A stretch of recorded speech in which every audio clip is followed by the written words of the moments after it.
What's going on, drivers? Welcome to Trucking with Old Snapper, and I am Old Snapper. If you're new here, you know what to do. Smash that like button, smash that subscribe button, share the video out. You never know who it might help. We're going to talk about signs that a trucking company is bad. How can you tell a trucking company is garbage from the start? Now, some companies are a little bit tricky. They might treat you real good at first, and then they begin to treat you like crap later. We're going to get into that.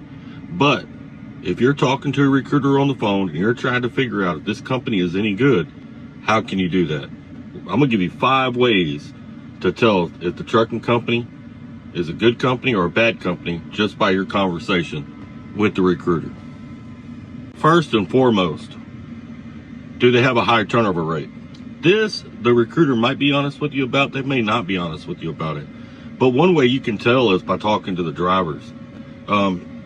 If you're going to a company, you should meet up with their drivers when you can, when you see them in a truck stop, and ask them questions. Ask them questions like, hey, how many orientation centers do y'all have? Do y'all have just one in the United States? Do you have 3? Do you have 5? How big was your orientation? Was there 10 people in your orientation? 12 people in your orientation? How many orientations a week are y'all doing? Are y'all doing 1 a week, 2 a week, 3 a week? Those kinds of things will tell you about what their turnover rate is. Let me give you an example. When I went to Creek Carriers, at the time, Creek Carriers had 3 orientation spots. There was Wilmer, there was Lenoir City, and there was Lincoln, Nebraska. No, 4, because they had Salt Lake City at the time as well. So there was 4 orientation spots. They were doing 2 orientations a week, and there was about anywhere between 10 and 15 people in orientation, something like that. So let's go with the high number. Let's say all 4 orientations had 15 people in them. That's 60, that's 120, and they had 6,000 trucks. We can do a little bit of math, and that'll tell you about what their turnover rate is. 120 people and about 6,000 trucks, that's roughly 2%. All right, so they were replacing 2% of their fleet on a weekly basis. That's not a whole heck of a lot. Some places have turnover rates that are well up there, 80%, 70%. I mean, they're up there. 2% a week really isn't that bad. Crete was a decent company. They got their issues, but they were a decent company. But that gives you an example of how you can figure out the turnover rate at a company. If the turnover rate's high at a company, there's a reason for it. Okay, some of that may be just lazy drivers or bad drivers, but not all of that's going to be lazy or bad drivers. There is a reason that turnover rate is high. Keep that in mind. And if the turnover rate's high, why waste your time going there? I mean, it wouldn't make any sense. Number 2, if they put you on a Greyhound bus, if a company is not profitable enough to be able to afford a rental car or a plane ticket, and they're putting you on a Greyhound bus, that's a bad sign in a couple different ways. One, like I just said, their profitability. Another thing is, they don't respect me as a person if they're going to put me on a Greyhound bus. Greyhound buses are tight, they're cramped, they're trashy, they're unsafe.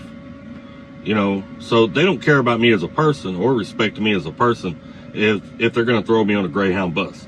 That's literally the cheapest possible way they can get me to their orientation. I don't know about y'all, but myself, a Greyhound bus is a no-go.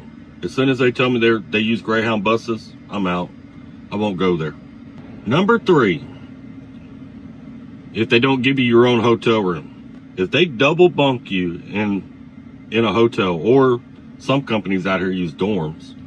I wouldn't do that either. But if they don't give you your own room, they don't respect your privacy as a grown man or woman out here working.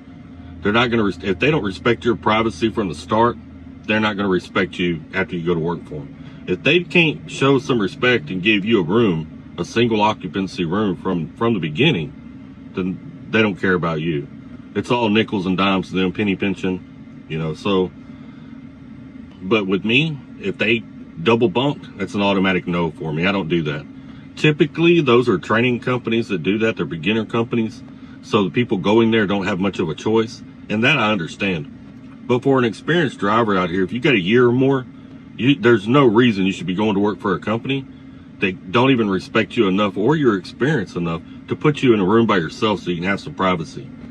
Number 4, below industry average pay. It is really easy to figure out what the average is in the industry. You can get on YouTube, you can look around a little bit at different trucking channels and kind of figure it out. I do a video every year where I talk about it, sometimes a couple times a year, if it changes a lot throughout the year.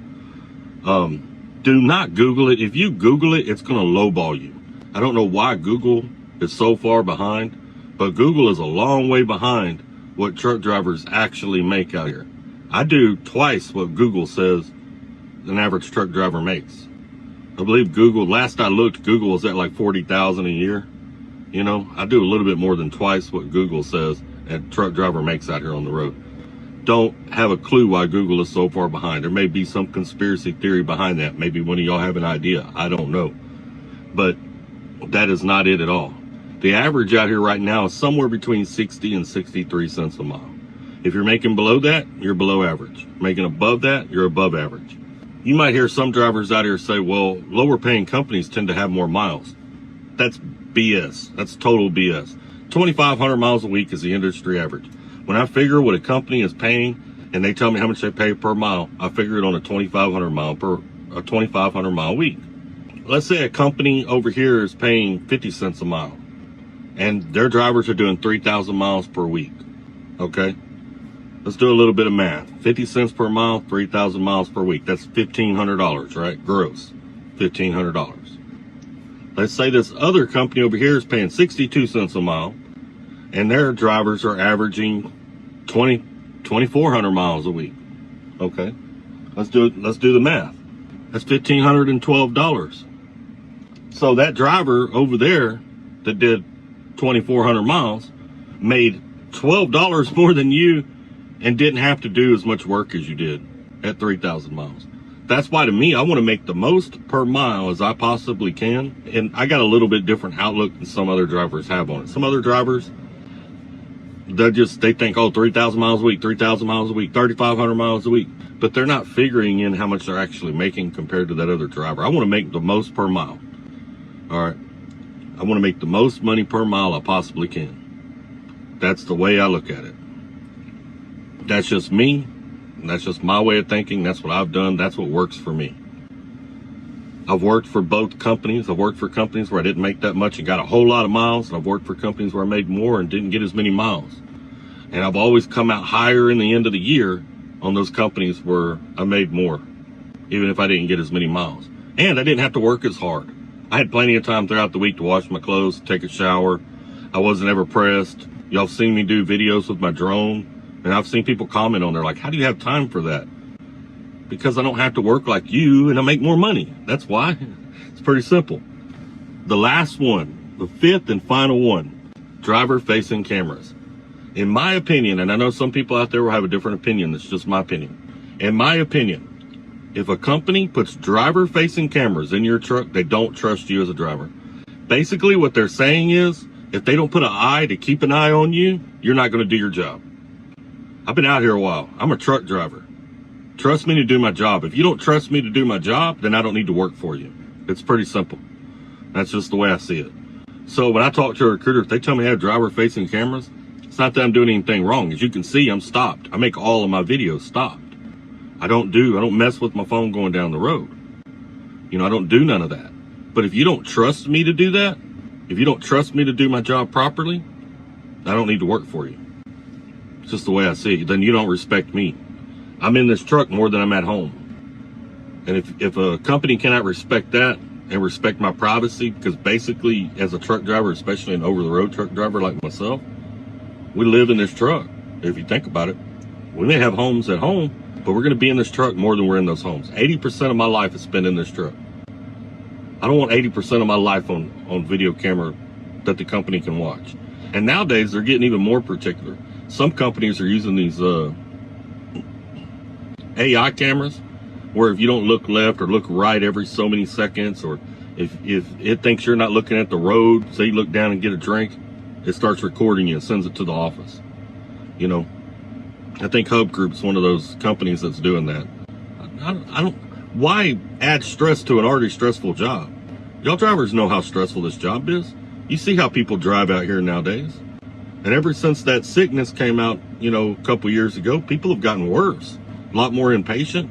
I don't want to have to deal with that and then deal with this beeping camera every time I take a drink out of something, you know, or every time I look this way, but I didn't look that way fast enough for the camera, you know. I don't want to deal with none of that. Respect me as a driver, hire me as a driver to do a job, let me do my job, and trust me to do my job. And if you don't, then I'll find another company that does. Just the way I see it. They have standards for drivers that they'll hire, okay? You as a driver need to have standards for what company you'll go to work for. Anyway, drivers, that's my 5 things, my 5 telltales as to whether a company's good or bad. If you have more, or if there's something you think I missed, or if you disagree with my 5, let me know down in the comments below. Y'all take care, stay safe, let's keep trucking.